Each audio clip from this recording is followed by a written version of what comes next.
I think that there are a lot of dark psychological trends in our society. People are spending all of their time in front of computers. They're not reading, they're detached from certain aspects of reality, they're disconnected from each other. And I think that they're disconnected from the drugs that they use, they're disconnected from the food that they eat, they're disconnected from almost every aspect of their lives. And I think that drugs could have far-reaching positive effects.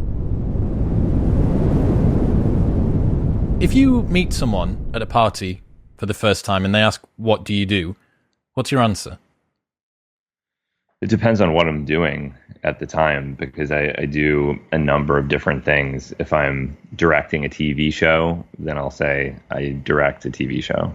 If I'm writing, I'll say I'm writing an article, or I'm doing research on this story for a magazine piece or something like that. And if I'm primarily doing chemistry, I'll say I'm doing chemistry right now. I'm doing some chemistry. So it just depends on what I'm doing, because I've tried to balance these three components of my life, and as best I can, not only balance them, but allow them to feed off of each other and integrate them into each other in an interesting way. So I think that's actually been very helpful. What ties those three things together?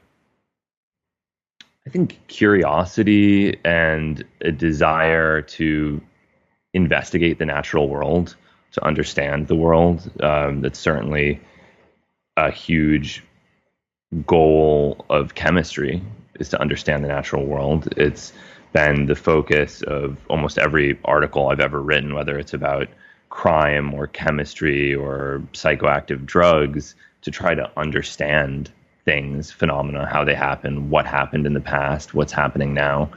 And filmmaking is the same thing as well, to try to document things, to characterize them, to understand things that are mysterious. I think I've heard you say before that a lot of chemistry is in not superbly accessible formats. A lot of it's in quite sort of difficult to understand written words. And that was one of the reasons why you enjoy doing the filmmaking as well, to make it a bit more accessible. Oh, yeah, absolutely. I mean, it's kind of amazing to me, given how many people have cameras and the existence of YouTube and the existence of this international chemistry community, how many basic chemistry things seem to have never been filmed before. Like, I was talking with a chemist acquaintance in Australia a couple nights ago, who's doing this really cool project of trying to synthesize this substance called cubane. Have you ever heard of this before? No, what is it? For chemists, this is like one of the coolest things ever created. It's a cube made of carbon. So it's 8 carbon atoms that are connected in a cube. And it's very, very hard to do that because carbon doesn't want to have 90-degree angles. It's a very strained bond for a carbon atom. And this guy is doing it in his garage, which I just think is so cool. And but this is like a very famous chemical. It's in most textbooks. And I was thinking, I've never seen a photograph of cubane. I don't know if cubane has ever been photographed before. I don't know if, like, there's a lot of industrially important, academically important reactions that basically are visually unknown to people. They have no idea what they actually look like. And so that was another big part of it, is like one of the, I think the most amazing things that I have learned from years of doing lab work is that chemistry is beautiful, and having the ability to bring that beauty to people, to show them, well, you might see methamphetamine synthesis as this exclusively negative thing, or you're only thinking about it in terms of its potentially destructive effect on society. But what about the beauty of a solvated electron? I mean, it's pretty remarkable. Some people go to bed thinking about that at night. I do all the time. Something that I thought of while I was watching the most recent season of your show, and your love for chemistry sort of comes across really strongly in it, is I don't think there is the same societal, cultural fervor and interest in chemistry as there is perhaps in physics and biology at the moment. I'm not sure whether you get the sense of this, but when we think about all of the Large Hadron Collider, and we're searching for extraterrestrials, and we're messaging extraterrestrials, and there's new particles being formed and stuff like that, and then CRISPR, gene editing, the side of, I don't know whether that's technically chemistry or biology or somewhere in between the two, but still, like, I just feel like things like this perhaps don't get the level of public exposure that their rival sciences might do. I agree completely. It's absolutely true. And I find it a little bizarre that physics and astrophysics, of all things, dominate pop science discourse, this discipline that is more disconnected from our everyday life than almost anything else. And I'm sure there's some astrophysicists listening to this saying, like, what the fuck did he just say? But that is my feeling. It is, like, black holes are obviously totally fascinating. And I am not going to suggest for a moment that people shouldn't be interested in black holes or neutron stars or anything like that. It's totally, totally fascinating. I'm fascinated by it. But at the same time, it's almost like science fiction. It's almost like fantasy. It has no connection to our lives whatsoever, as remarkable as it is. Whereas chemistry is so insanely important to our everyday existence and is happening immediately around us, inside us, in front of us. It's controlling every aspect of our reality all the time, and it's considered boring. So that is something that I do find remarkable, and and it's not only remarkable. I think it's. I've asked myself why. How could this have happened? How has big astrophysics destroyed the small interest in chemistry that should be present in every person? And I think there's a lot of reasons for it, but I do think this kind of like safety culture, fear of the power of chemistry, fear of psychoactive drugs, fear of explosives, fear of poisons, fear of toxic wastes, all these different things have just created a culture where we've kind of brushed chemistry to the side and decided that it's boring, dangerous. The word chemical is a bad thing for many people. I call chemophobia is what chemists call it, where someone will say, "Oh, this food doesn't contain chemicals," and people will say that's a good thing. Of course, all food is made of chemicals. Chemicals are matter, so it's just like it's all just kind of shows how disconnected we are, and how you can't go to a pharmacy in the United States and get a pH indicator anymore. Like we're totally disconnected from, I would say, even the most basic aspects of chemistry. And it's really sad because I think it's a science that is one of the most ancient scientific disciplines, maybe the most ancient. And especially if you include metallurgy as a form of chemistry, which it is, and something that humans have been connected to for such a long time, so important to who we are, how we are here right now, and yet it's considered boring. That's why you're here, man. How much does a intrigue or an interest in consciousness and the phenomenological experience of our day-to-day experience guide what you do? I would say it's a huge motivator. I wouldn't say that I'm especially optimistic about consciousness being understood in the next few years. I mean, what I really think is the case is that, there's a lot of concepts that aren't really scientific concepts, but they're useful. It's like, I think about consciousness the way historically people would look for life. Like if you ask we're aware life exists. Life is a thing that exists. And if you ask a biologist, can you show me where life is in a cell? They can't point to life in a cell because life isn't a single thing. And it can't be discovered scientifically or understood scientifically because it's not really a scientific concept exactly. It's a sort of collection of phenomena that we are using to describe something that isn't one thing. And I think consciousness is like life in that sense, that it doesn't actually exist the way that we're not going to realize, oh, the consciousness is, it is the claustrum. That is what consciousness, it's this region of the brain, and it's a quantum mechanical interaction in the claustrum, and that produces consciousness. No, its consciousness is going to be many, many things in the way that life is many things. And you can reduce what life is and say, okay, it's homeostasis, it's reproduction, it's metabolic regulation, it's a certain type of organization. And we can agree that those are useful defining characteristics of life, which of course biologists still to this day argue about constantly what constitutes life.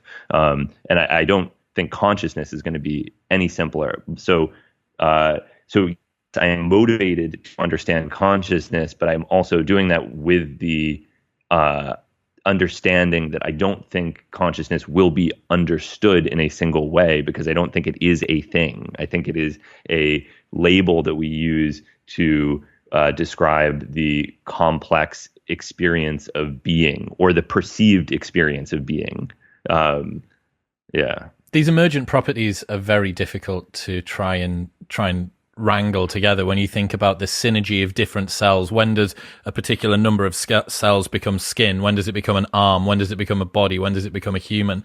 And I wonder, yeah, man, I mean, we've had a few philosophers on, Philip Goff, talking about the philosophical schools of consciousness, dualism, and his particular belief as well. Given that you seem to have quite a rational, scientific approach to things, it's interesting that you don't think that we're going to find out what consciousness is. I would have thought that you would have maybe expected it to be able to be explained by science.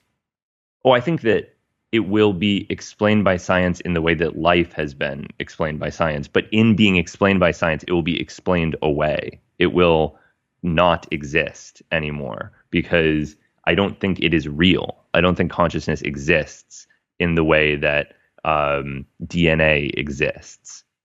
I don't think it's a single thing that can be understood and characterized. I think it's a collection of different computational, experiential, perceptual phenomena that in concert create a perceived experience that we call consciousness, but it's not a thing. And so we will understand how emotion and memory are regulating aspects of perception and motivation and all these things. But it's very complicated, I would think.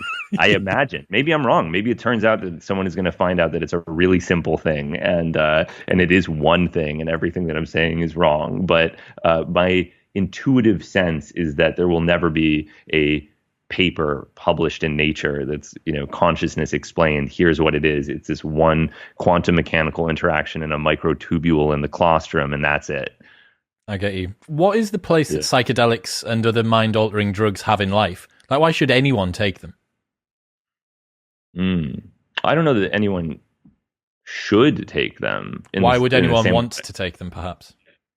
Yeah. Why would anyone want to take them? Because they have the potential to dramatically enrich your life in the same way that music and art and love and a lot of other technically unnecessary things have the potential to enrich your life. So if someone is saying, you don't have to do that, you can do it another way. Sure, you don't have to listen to music either. You don't have to do a lot of things, but I don't really see a good reason not to, assuming that, you're doing it responsibly and you are, I suppose, stable enough to benefit from experience somewhere.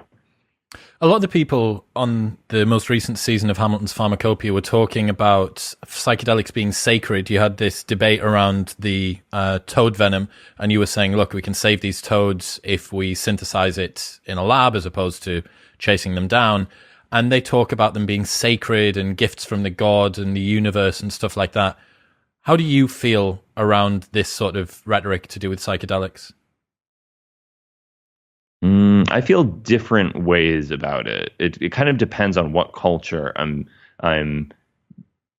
interacting with. I would say I feel it's like everything. If somebody says something is sacred and there's no cost to that perspective, then sure, that's fine. Or if it's part of a multi-generational tradition and I have no place interfering with it, fine.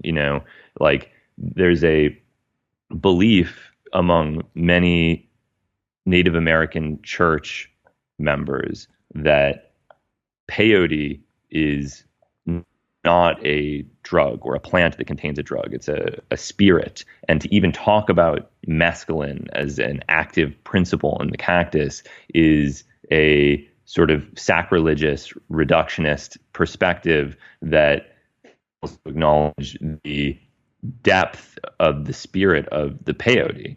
And so if you say, hey, come on, guys, you're going to drive this plant to extinction by overharvesting it, and you can synthesize it in a couple of steps, and then you don't have to interfere with the natural world.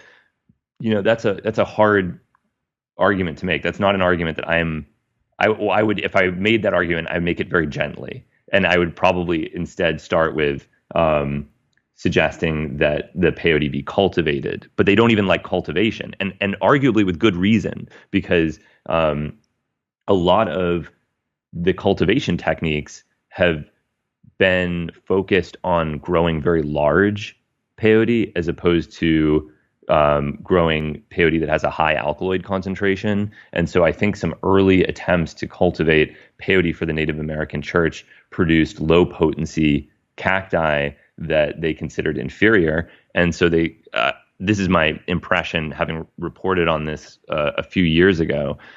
They kind of decided that this cultivation was a bad route to go down. So that's a complicated interplay of tradition, indigenous people who have been horrendously discriminated against and marginalized, and something that has had a very positive effect. And then you want to come in and say, hey, I know this is having a really positive effect on you and your family and your community, but it's not good for the sustainable life of this cactus. So you have to change your practices. I can understand why that would be an objectionable thing. With the toad, I think it's different because we are dealing with something that is not a tradition.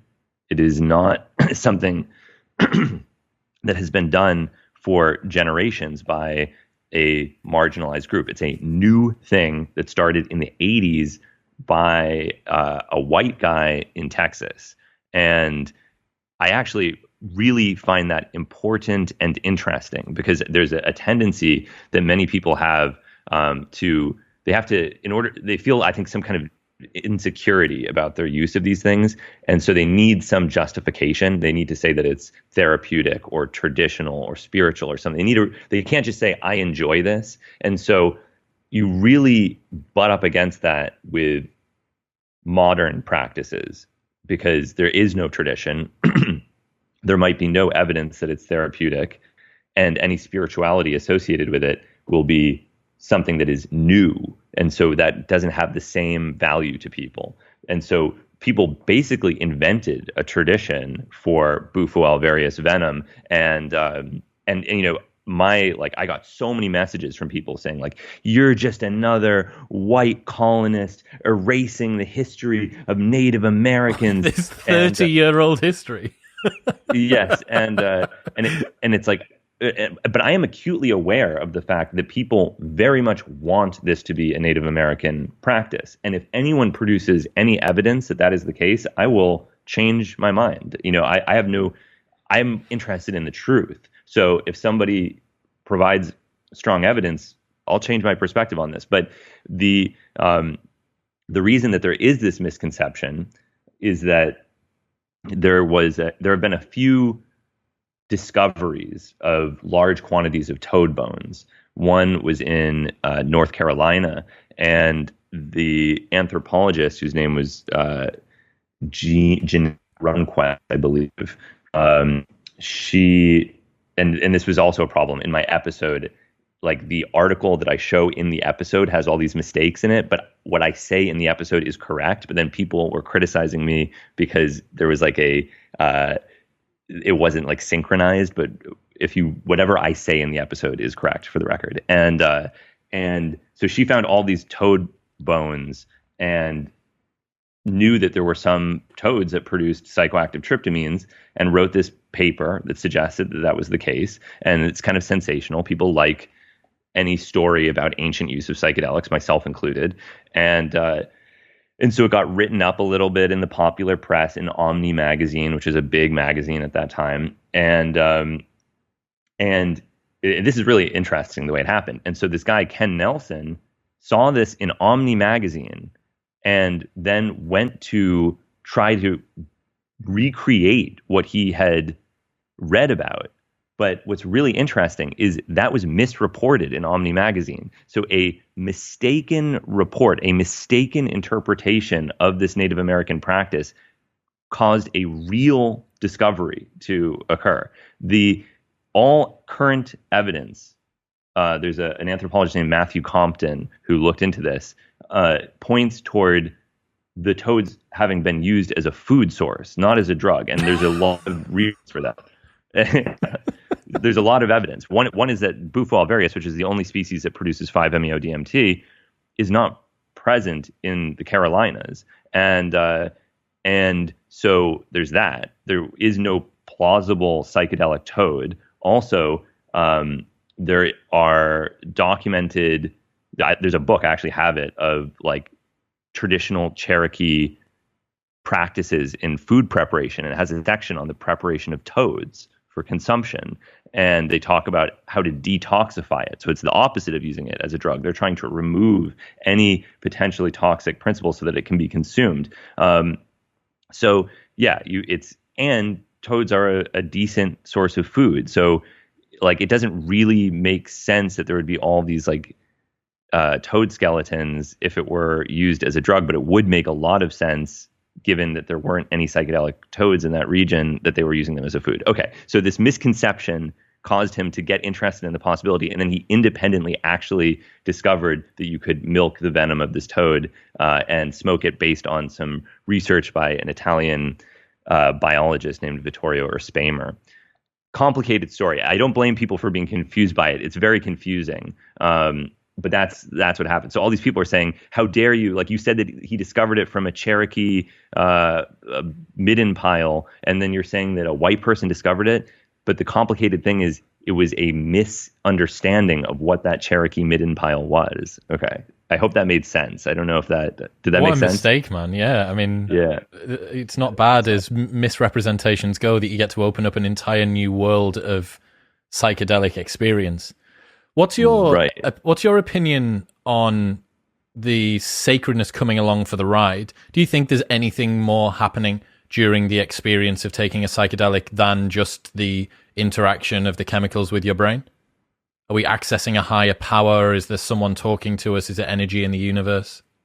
Well, what I find funny is people are constantly invoking the supernatural in places where just simple psychology is sufficient. You don't need to go into the spirit realm to understand that there are non-exclusively externally chemical determinants of experience. So this goes back to the 60s. You know, Timothy Leary did experiments at Millbrook where he would put LSD in milk that was dyed red, and then he'd put LSD in milk that was dyed green, and then he'd put LSD in milk that was dyed black, and he would say, this LSD does this, and this LSD does that. And of course, people would have different experiences based on the different colored LSDs and the different types of experiences that he'd primed them for. So this is like basic psychology, and of course, Leary was a psychologist. So it really makes sense that if you tell someone, hey, this was, harvested from the sacred venom of a sacred toad,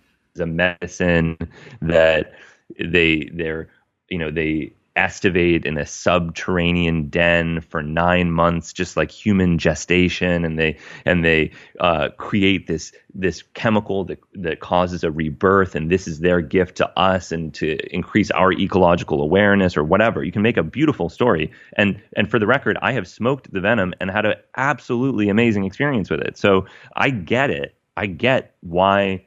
I think it's cool. I'm not one of these people that, like, I understand why people like it. I think it's amazing. I totally get it, but it's not sustainable. And with the popularity increasing at the rate that it currently is, there needs to be a different way of doing it.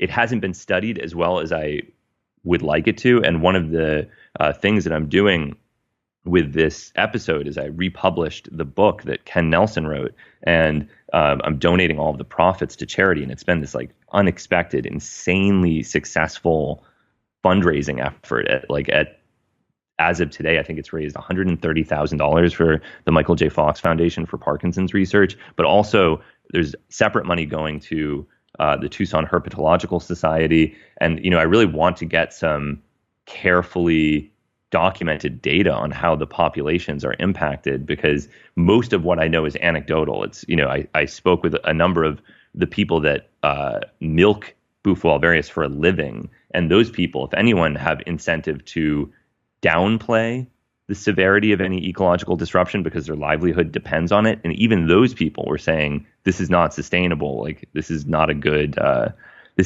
practice. So,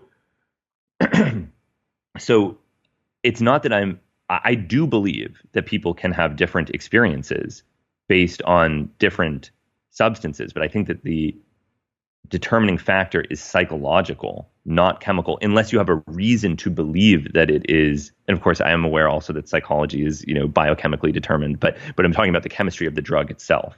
Like that, I think that with the appropriate tradition and the appropriate packaging, you can extract that from any substance in the same way that you could make the best LSD in the world feel bad to people if you served it to them in like a pot, in like a brown tar, and said that it had been scraped from underneath a toilet, and that it was like cursed by a serial killer or something like that. Like these things impact the experience completely. That's the fascinating thing about set and setting, because I don't need to make sure that I'm in a good place for ibuprofen to do its job properly, or like aspirin to do its job properly.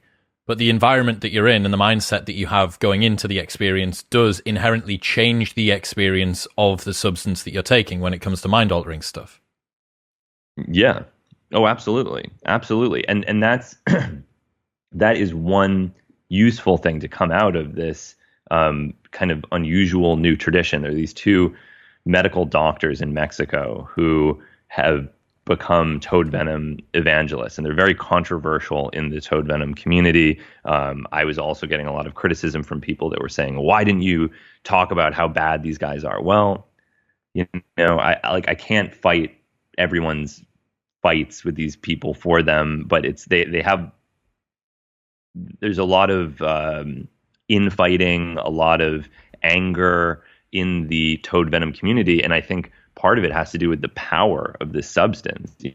I think that from what I can tell, some of they call themselves facilitators, the people that give 5-MeO-DMT containing toad venom to people, almost become addicted to the power of the transformation that they are promoting with the administration of the substance. You can imagine being a psychologist or something and doing talk therapy with people for years, and you might never see a change. You might never see even the smallest change in someone's behavior. And you can imagine the feeling of futility that would promote in someone who's dedicated their lives to healing. And then you have a substance that will cause absolutely extraordinary change, spiritual experience, transformation, life-changing transformation in people immediately, and how encouraging that could be to someone to think, how could you do anything but that?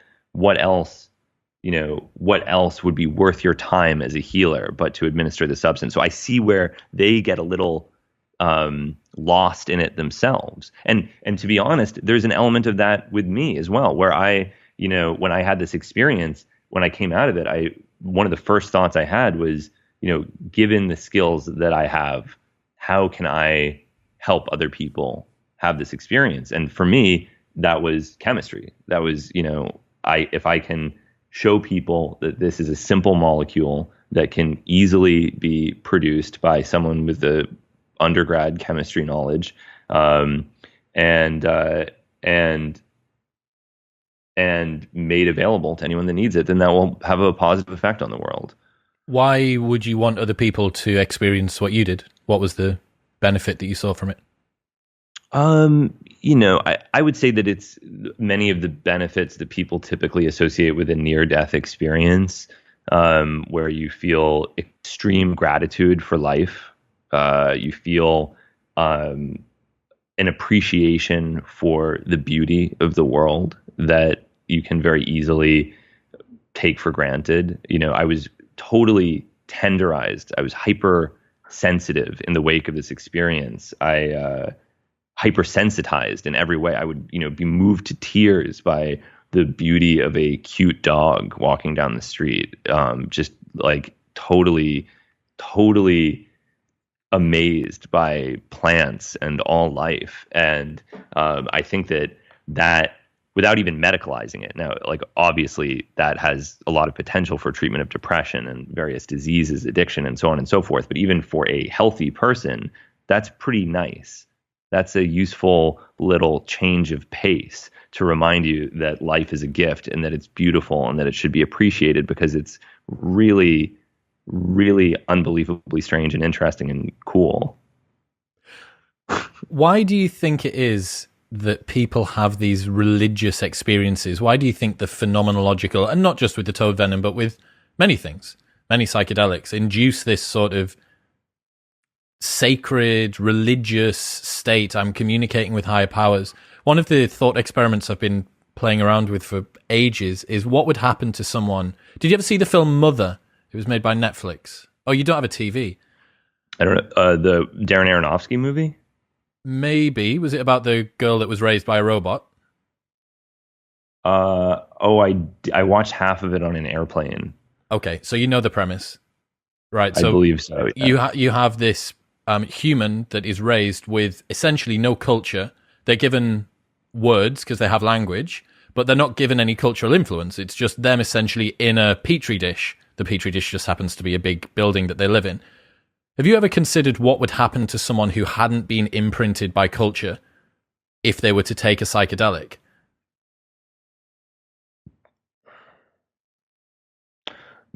Yeah, well, yeah. I mean, I consider it all the time because I'm very interested in the way animals respond to psychedelics and what a psychedelic experience is for a rodent, or if there even is a psychedelic experience for a rodent. And it's hard enough to conceptualize experience for another human being, let alone an animal or someone that has no cultural imprinting or anything like that. So it's sort of hard to say. But what do you think? What do you think would happen in those? Well, I mean, I think based on my very mild introduction to psychedelics, stuff like the geometric patterns that you seem to see, they would be fairly ubiquitous. They don't necessarily require the cultural imprinting. For instance, if you were to take something like psilocybin and you get that sort of hexagonal psychedelic effect in front of you like a kaleidoscope, that I don't think that requires culture. It would be so interesting, man. Like, if you don't know what a dragon is, can a dragon chase you down? If you don't know what a snake is, can you be scared of a snake? Like, is it blob? I'm trying to remove the programming from this particular human in the test tube that we're talking about and see what's left when you introduce the psychedelic to them. Yeah, well, I mean, one thing that I would imagine is religious experience. I think that the psychedelic experience probably is a religious experience. I imagine, as someone who is, atheist agnostic, it's certainly the closest I ever get to what I imagine religious transcendence is like. And so I think that, yeah, it could promote some version of that. I mean, the other thing to keep in mind is that, like, and one reason that drug education is so important is the way we think about drugs impacts the experience, as I was saying previously. So little things like, just even the way people talk about drugs, or that people are burnt out, they're acid burned, they're frying on acid, all this, there's people that think that the drug experience is like a form of brain damage. And, outside of it being a misconception, it also makes me wonder, well, what does that person feel like when they take LSD? If they think that it's bad, if they think that they're frying on acid, and that it's damaging to them in some way, how could you possibly have a good experience that way? I mean, there's also quite a lot of people that seem to think that the mushroom experience is a form of food poisoning. You hear that have you heard that? No. At least in the US, people will say like, hey, my friend told me that when you trip on mushrooms, it's just food poisoning. And I think like, wow, there are people that have mushroom experiences who think that what is happening is food poisoning.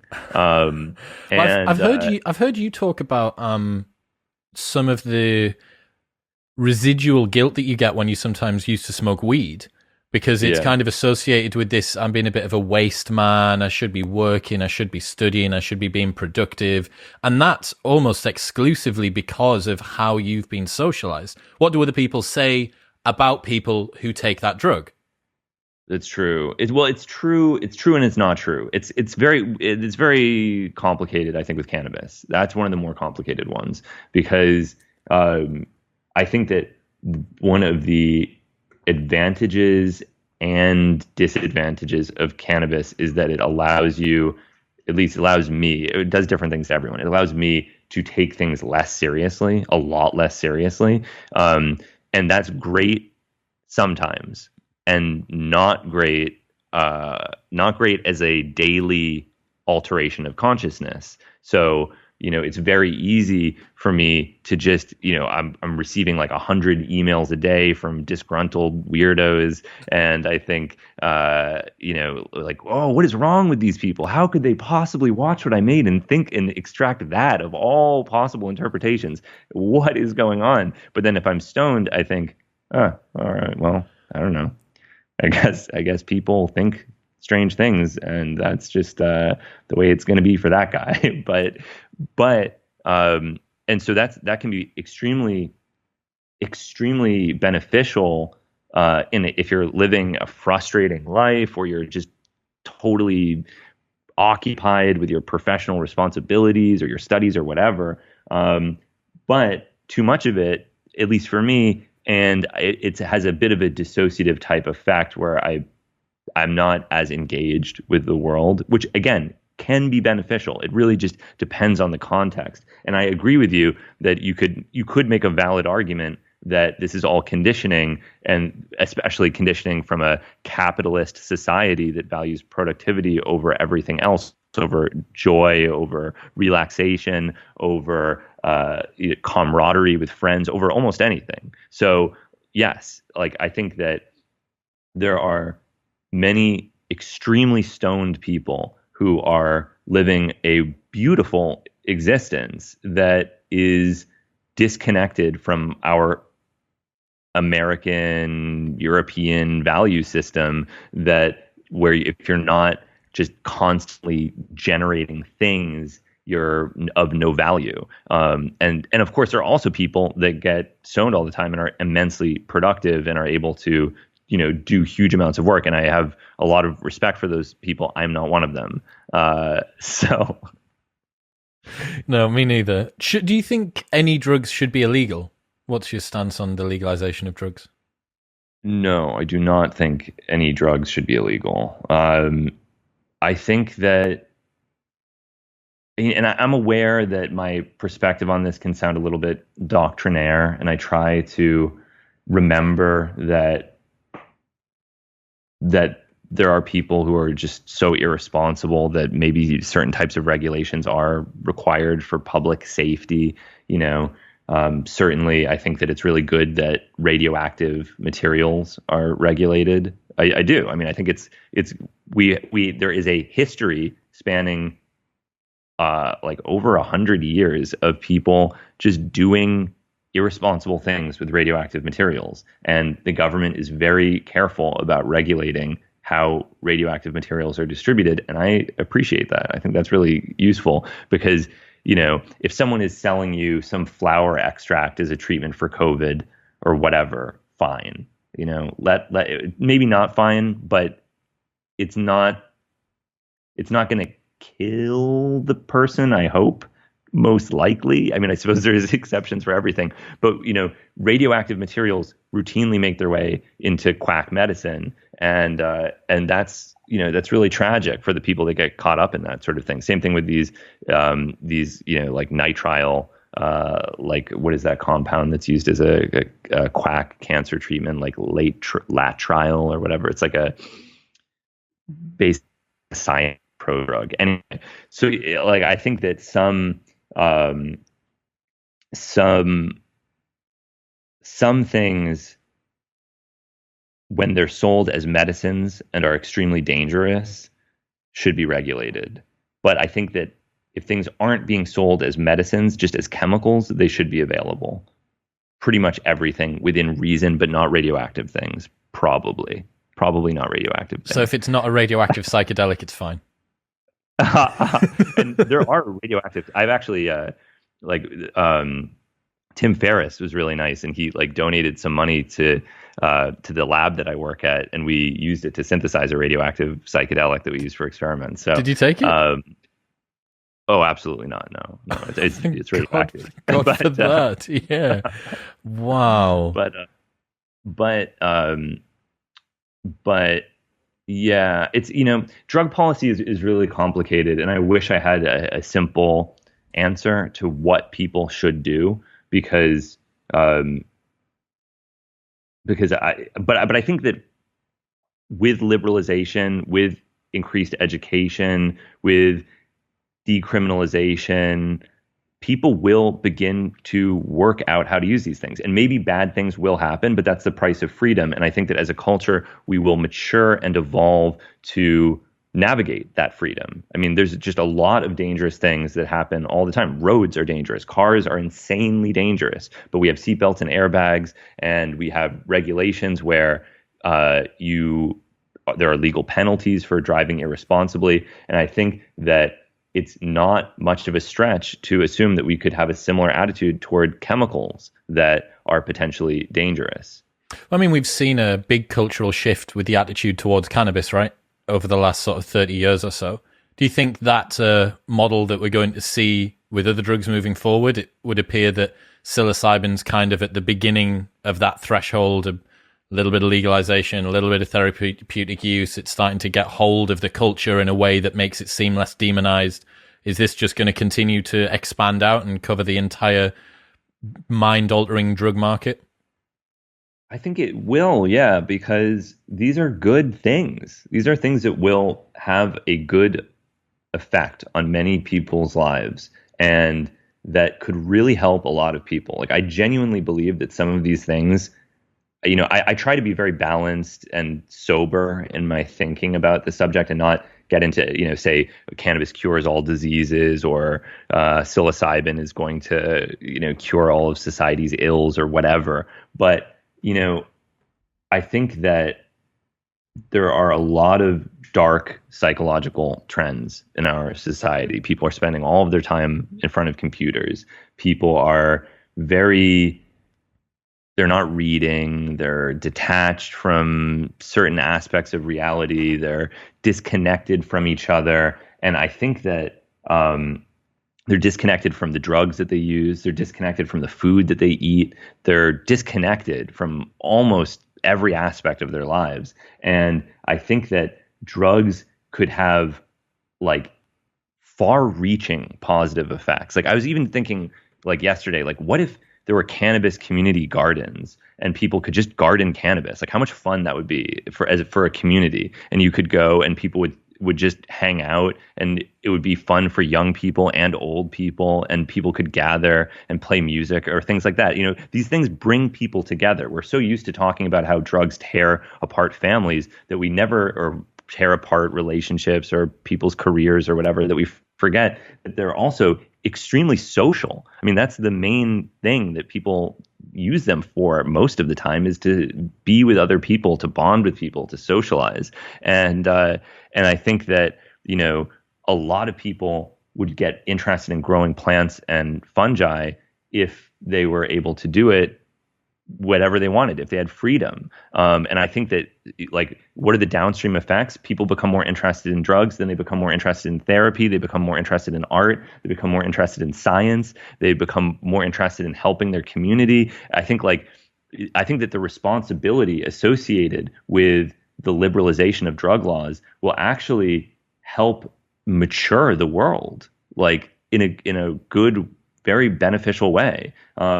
Because this idea that they're bad and they're dangerous and anyone who uses them deserves what they get. Like, it's amazing how little empathy people have. These are all just unfortunate vestiges of the war on drugs. Like, I've heard people say things like, like junkies should get one shot of Narcan, and then after that, it's up to them. Let them die. Things. It's like, what are you talking about? Why would you want to regulate how often someone gets a life-saving intervention? Why do you hate these people? Where is what did someone who's dependent on opioids ever do to you? And why don't you just see it as a medical problem that should be treated with empathy and care and science like anything else? Well, I mean, and meanwhile, that person's having half a bottle of wine per night and a few cans on a weekend. Right. I mean, it's our concept of what constitutes addiction is so bizarre and distorted. I can't tell you how many people I've met who are sober, like on Instagram, like 5 months sober, who are more addicted to drugs than than certainly I have ever been. I mean, but they will say, I'm a dependent on opioids, but they're prescribed by a physician for pain. So it's not, and it's like, okay, well then you have a very nothing against people that do that, but it's like, if you need to do that while simultaneously declaring that you are sober and that drug abuse is a problem, then you have a very confused attitude toward your drug use. I think there's so much pleasure that we can all take from highlighting hypocrisy. And my other favorite one that's happened over the last couple of years has been people adopting the veganism movement, but still sniffing cocaine. I run nightclubs. I run a lot of nightclubs, and I obviously see quite a lot of party drugs. And people who are outwardly very concerned about the suffering of animals, but not so outwardly concerned about the suffering of people in Medellin or other like humans that have been trafficked or caught or shot or killed or tortured or in any other way mistreated so that they can get a buzz on a Friday or a Saturday night. Well, that's a complicated one. I am kind of on the fence about the moral implications of using cocaine because I've heard that argument, and those are not, again, maybe this is my like idealistic attitude, not reflecting the practical aspects of reality, but those are not issues with cocaine. Those are issues with prohibition. And so it's like, is it unethical to use cocaine? Maybe. Well, it's not the cocaine. The cocaine's not the issue. It's the externality of the process that we have to go through to get it at the moment, right? Yeah, and the fact that all of that is a product of it being illegal, not a product of people using cocaine or cocaine as a plant alkaloid. That's exclusively what happens in a black market economy. And so I don't know that I think that using cocaine is unethical as much as I would maybe hope that anyone that really enjoys cocaine also cares about drug policy a little bit, and maybe they are, thinking about what needs to be done to reform drug policy in the regions where coca is grown to minimize the negative impact that it can have on those communities, which is, it's not easy. Fair trade cocaine. That's what we need. You're joking, but people actually, I've heard people talk about that of like, people do things like that actually. And I've heard people talk about it. And Yeah. So, but again, this is like all this stuff is just a product of the illegality of these substances. It doesn't need to be that way at all. It could be an uplifting plant that it provides a source of income for many people, which it is. I mean, it's also there's a huge market for coca that is not illegal. Coca-Cola, of course, still uses coca in its formulation, and you have, although it's decoconized, and you have an enormous coca tea industry, all sorts of coca candies, coca products that are used in South America. So it is, I think, a very positive plant. And the only negative aspects of it come from its illegality. Do you ever wish that you could have tried some of the original Coca-Cola? Yeah, I think that would have been. I think, yeah. I mean, I actually think like I'm not a big. You couldn't pay me to sniff the sort of cocaine that that exists. Seriously, I mean, I wouldn't, and I don't. And but as a teenager, I used it a few times, and I've analyzed a decent bit of cocaine, and of course, it's all horrendously impure. And um, and but when it's taken orally in a tea, it's very nice. It's really very, very, and that's already like, I think that's actually the best way to do it. Like, this is another kind of aspect of the way black markets shape drug usage trends is you have, like a risk premium that's paid. So you have to, you're transporting the substance. You have to transport it in the most potent, most concentrated form possible because it's sometimes, coming on drones, in submarines, smuggled in airplanes, smuggled in people's bodies. This is incredibly difficult and dangerous. So you want the absolute most potent form of this substance that you're bringing into the country. Well, that's the best for black market smuggling of an illegal commodity. But is that the best way to use cocaine? Almost certainly not. It's probably the absolute worst way to use cocaine. The best way to use cocaine is coca leaves in a warm tea in the morning, and as you read the news or whatever. That's the best way to use cocaine. That is nice. It feels very similar to caffeine. It does not seem to produce any negative physiological effects for users. It does seem to produce positive effects for many people, and that is the way that people use it traditionally. In everywhere that there is a tradition where it's not illegal. It's really like all of these horrible things that we associate with cocaine are really horrible things associated with cocaine's illegality. That's such an interesting point. I had a story to tell you, actually. So I have a friend who's a DJ, and he travels a lot, and he does tours and stuff like that. And he was telling me this story about when he was in South America. And obviously, cocaine has quite a luxurious brand attached to it. It's kind of seen as the Lamborghini, so to speak, of like party drugs. It's expensive. It's conspicuous consumption, it would be called by the sociologists. And he was down in Argentina or Mexico or wherever it was, and he was asking the promoter, there was someone in his entourage asked the promoter if they could get a hold of some cocaine, and the promoter looked at them like they'd asked for, I don't know, like heroin in the UK or something like that. And he's like, really? You want that? And what it turned out was that because it's so cheap to get a hold of cocaine wherever the guys were, that was seen as a really scummy drug. The branding for cocaine down there was awful. Whereas 2CB, which if you were to take that in the UK, would be like, why are you taking 2CB on a night out? But because 2CB over there is £100 a hit, or £50 a hit or something like that, that is the drug which is put on a pedestal. That's the one that's all about status. And because cocaine's so cheap, that's the one that's seen as a really sort of scummy, awful drug that people shouldn't take. I thought that was really hilarious to see how cultural interpretations of drugs completely change how they're positioned. That's absolutely true. I actually wanted to dedicate an entire episode to that in the third season, and I was going to do 2CB labs in South America, but I wasn't able to find a chemist who was making it. I really tried. We had a team scouting, really trying to make. If anyone listening to this is associated with the synthesis of 2CB in South America, please do contact me. I'd love to have a conversation about it because I think it's totally fascinating. And I completely agree with what you said, that a lot of the way we perceive these drugs is a product of the way they're marketed, their cost, their social connotations. There was a drug in the UK called mephedrone. Are you familiar with that? Yeah, when Mkat or Meow. Yeah. Which had a very, as I understand it, as a American, a very, very bad reputation in the UK. It was considered like really disgusting. Of course, because it doesn't smell very nice. It smelled really strong, and it was basically the poor person's version of taking cocaine.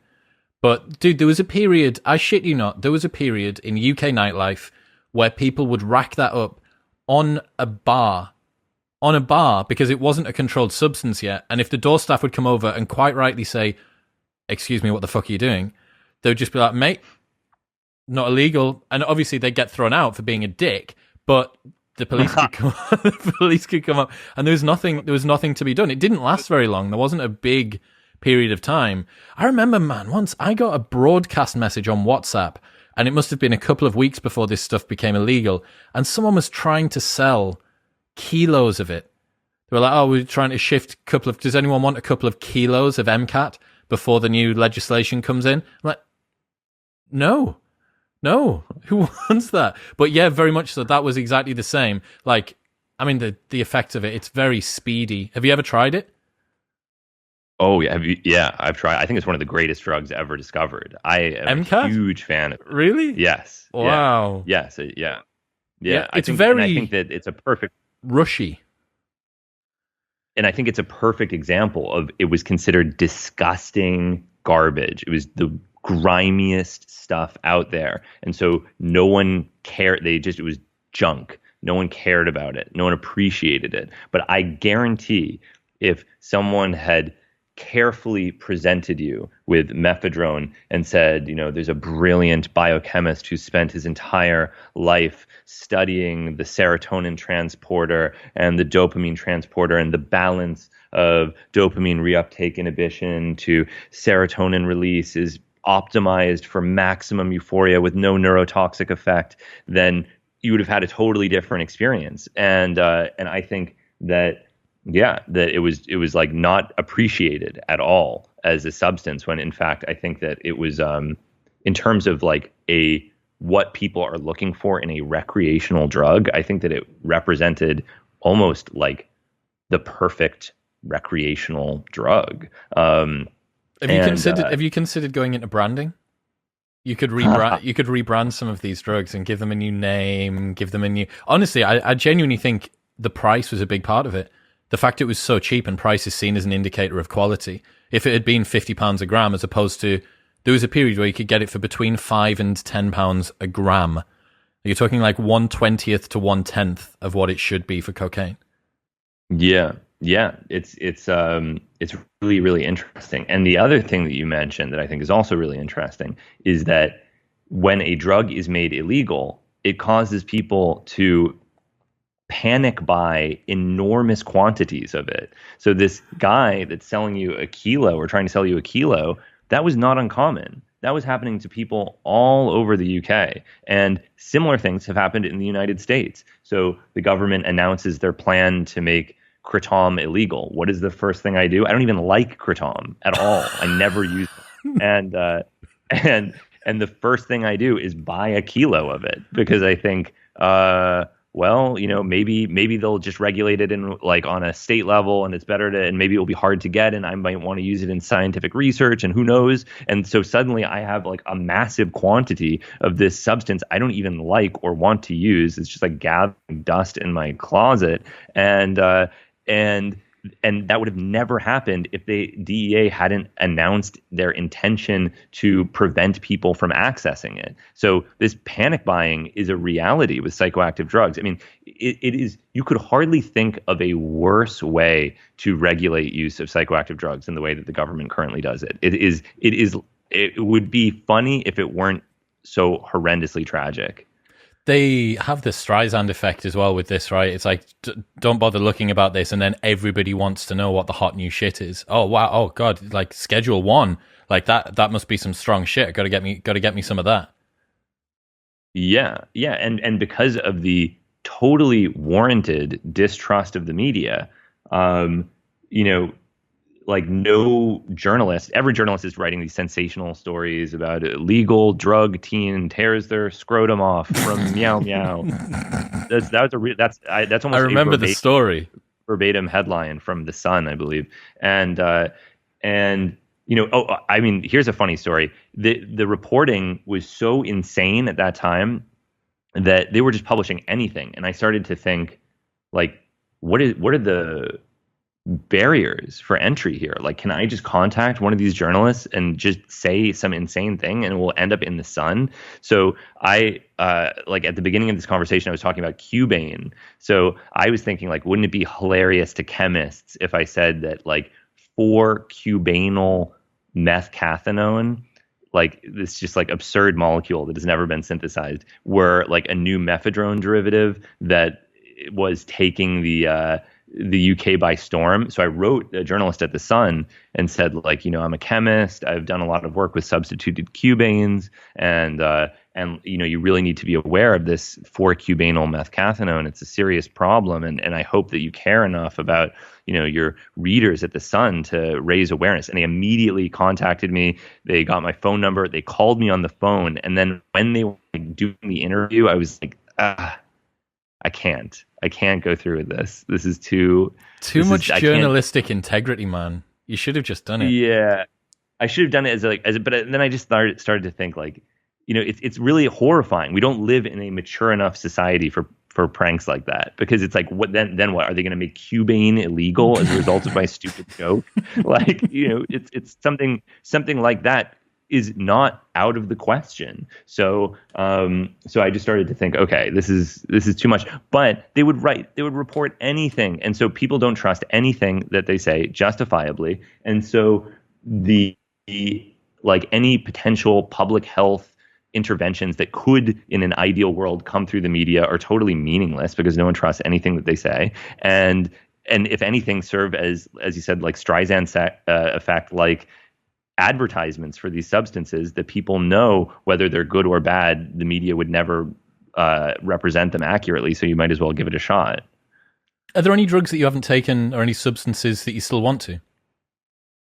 Oh, I mean, the chemical space is virtually infinite, and so there are a near infinite number of drugs that I have not taken, and there are specific unusual things that I would hope at some point in my life to evaluate. Many of them I'm not in a rush to try, because they are either potentially dangerous or potentially very disruptive to my functioning for periods of time. So they're not high on the list. And I would say that I have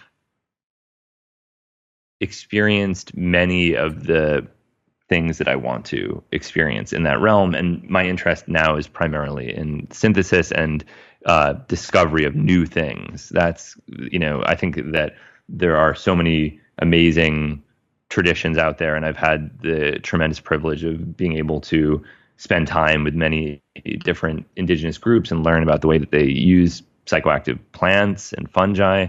And now my hope would be to integrate all the things that I've learned in my travels and try to use it to inform the discovery of new compounds, and try to think about the best ways that these compounds can be integrated into our culture. The interesting thing that I find about your work is that although you're obviously engaged in the substances that you take, and you're very inquisitive about what does this feel like, you're pretty good at describing the phenomenological experience of it as well. But I've never seen you cross the line into someone who's just kind of recreationally being very blasé around the drugs. It seems like there's quite a lot of respect for them. Obviously, you come at this from the side of a chemist as well. I know that you always talk about knowing dosages correctly, like super, super anal around when it comes to what's the dosage, exactly what am I taking, what's the level of purity and stuff like that. But yeah, I think it's, from my perspective as someone who's been around a lot of drugs for a long time, especially in the party scene, where people are taking they literally have no idea what it is. Like, it could be a caffeine pill, it could be an aspirin, it could be a gram of MDMA. You just don't know. And seeing that, I'd just call it respect for drugs, I suppose, I think is a really good example to be set. Is that something that you consciously try and do to come across in a overly responsible way? Yeah, it is, because I mean, there's a number of reasons for it, but one is that having that respect, it's not some abstract thing. This directly impacts the experience and has a very positive effect. So when people will say these things to me like, what's the craziest thing you've ever done? Aren't you afraid that you're going to go, like you're never going to come back? It's like, well, I'm extremely cautious, so I don't know what to tell you. I'm very careful. And so I would be people like some woman came up to me at Whole Foods and was like, how are you still alive? It's like, how am I still alive? On my walk home from work, I see people dead drunk on the street who are more intoxicated than I've ever been every day. So like, why is it like we're so confused by anyone that is like open about their occasional responsible use of substances that we assume that person must be a maniac. And so even when I'm very cautious, people have that attitude. The other thing is that even at the times when I was like, the first piece I ever made, I was 21 and I was making it. It was a trip down the Amazon to find this frog, Philomedusa bicolor, that is it the one where you got burned? Yeah. So I was. Yeah, I have seen that. Yeah.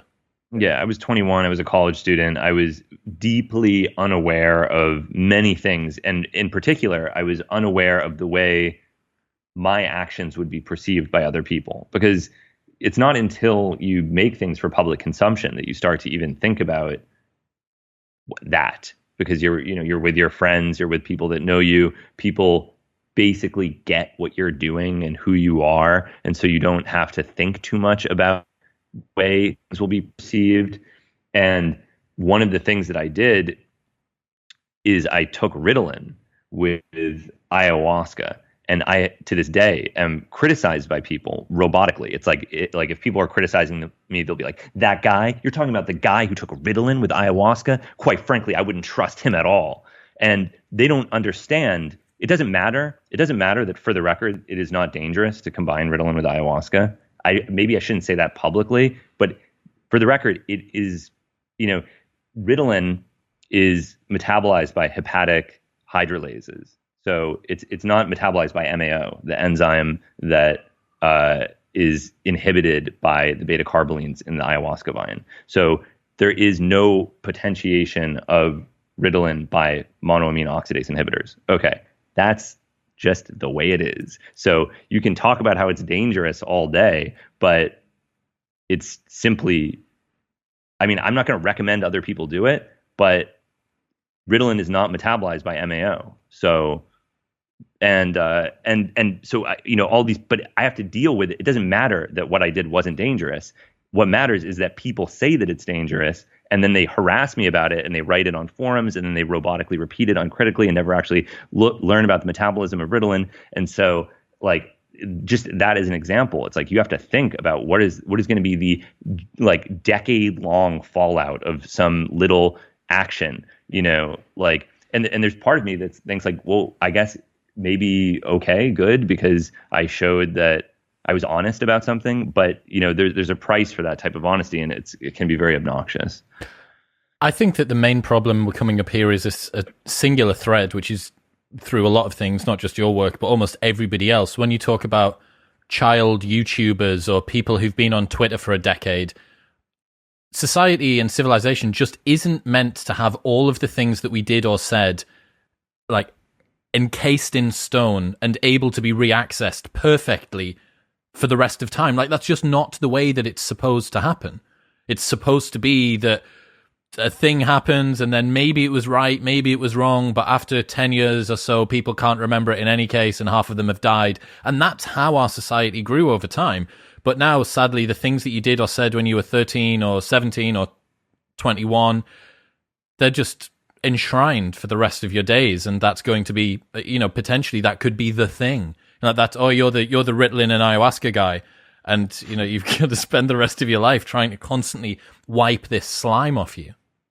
Right, and it's especially annoying because there is nothing wrong with it. It's like you're also battling against people's bizarre misinterpretations of things. That's really the biggest issue, is not actual problems. It's things that people have decided are problems, and their critical thinking skills aren't good enough to recognize that whatever it is that they're angry about isn't actually an issue.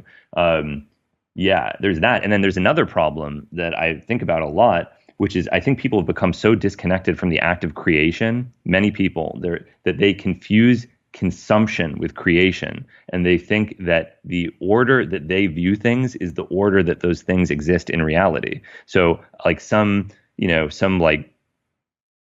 cultural critic was writing a snotty review of my show recently, and he was talking about how, he had a lot of hope for me because he read this great Harper's article that I wrote, but then he saw this horrible video that I made later about crystal coal. And again, this is another misconception that people robotically repeat because they're not capable of critically thinking about things. But anyway, what was really annoying to me is he's talking about he's confusing the chronology of my work, because that's the order that he looked at things. That's not the order that they happened. And I see that all the time, where people are like so disconnected that they don't even care about when things are created or where they're created or the context. I mean, a lot of websites now have to put a notice on articles that say this article is 5 years old, because people won't even look at the date that things are made because they don't seem to even care.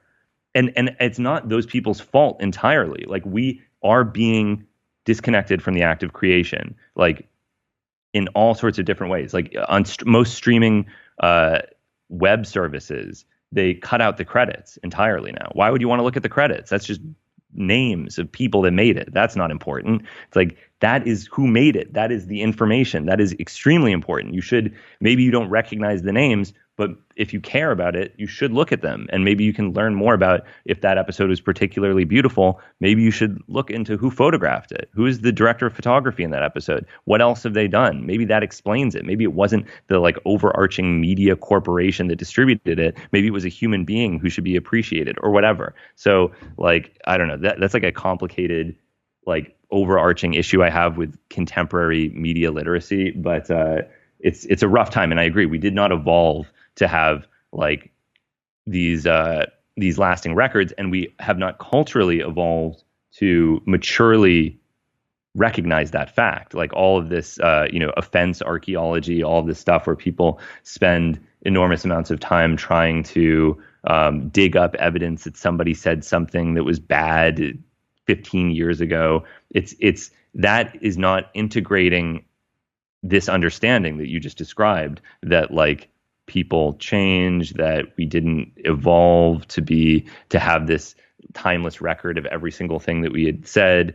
And I don't know like what the solution to this is, other than like improved cultural literacy or improved media literacy culturally, and kind of like empathy for that fact and empathy for people in general. I don't know. I don't know what the solution is either, man. Like, Nick Bostrom has this idea about pulling different types of technology out of an urn, and he says that there is a temptation to pull out a black ball, and the black ball is an existential risk. But I am really, really concerned that social media and ubiquitous communication that stores everything that everyone's ever said or done forever is a slowly transforming black ball. It might only be grey at the moment, but it's getting darker grey and darker grey and darker grey all the time. And the reason for that is that it causes us to increasingly look at what other people are doing as opposed to trying to create something ourselves. Perfect example of this is, are you familiar with Lindy? Do you know what Lindy is? The gas company? No. It's a particular heuristic. It's a model for how long something has been around. If something has been around for a while, the classics have been around for a long time. So you read 1984, which has been around for 50 years. It's probably going to be around for another 50 years. It basically is a heuristic that says the most recent stuff isn't necessarily the best. Read the classics for a reason. But if you think about what most people have spent today consuming, almost all of the content that everyone listening to this show has consumed today will have been created within the last 24 hours. And that should fucking terrify almost everybody. Do you think that's the opposite of Lindy? That isn't the classics. That isn't stuff that stood the test of time. That is just someone's meandering thoughts whilst they're wiping dog poo off their shoe, like this morning on an Instagram story, or like someone's annoyed tweet when they couldn't sleep at 2 a.m. That is what we're feeding ourselves. I think that's definitely leading us towards more of a black ball. Yeah. It's very tricky. It's very troubling. And I just hope that people can be as kind to each other as possible, because there is definitely a culture of meanness that I see on the internet that is slightly disturbing to me. And it's not even that people are mean, because everyone is mean. I mean, I'm not trying to pretend that I'm like a very good person who's never thinks mean thoughts about people. I think mean thoughts all the time. But the difference is that I don't feel comfortable being publicly mean. Even just that little rant that I just gave about the guy writing the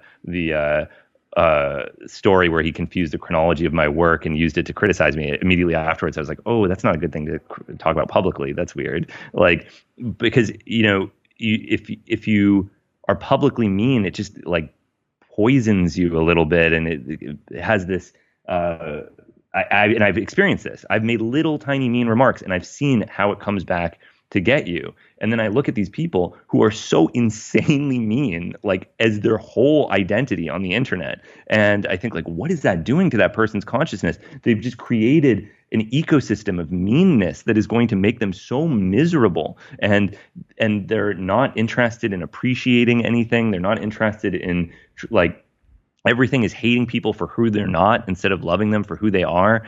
And it's like, it's just not going to make people happy. Like, I'm not even talking about the effect of the target of their meanness. I'm talking about the effect on the person who is being mean. Like, they are not going to be happy if they are that way. So I don't know. I just hope that, I think like Facebook and all of these social media companies had an interesting idea that if people's faces were attached to things and their real names were attached to things, maybe they would be at the very least embarrassed to be publicly cruel. But that doesn't seem to have worked. So I don't know what the solution is, other than, I don't know. Huge dose of psychedelics.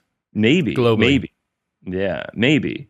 Yeah. I mean, I think it could help. I guess we'll see. If it doesn't help, it was definitely worth trying. Yeah, and everyone had a great time. What should we expect from the next decade of psychedelics?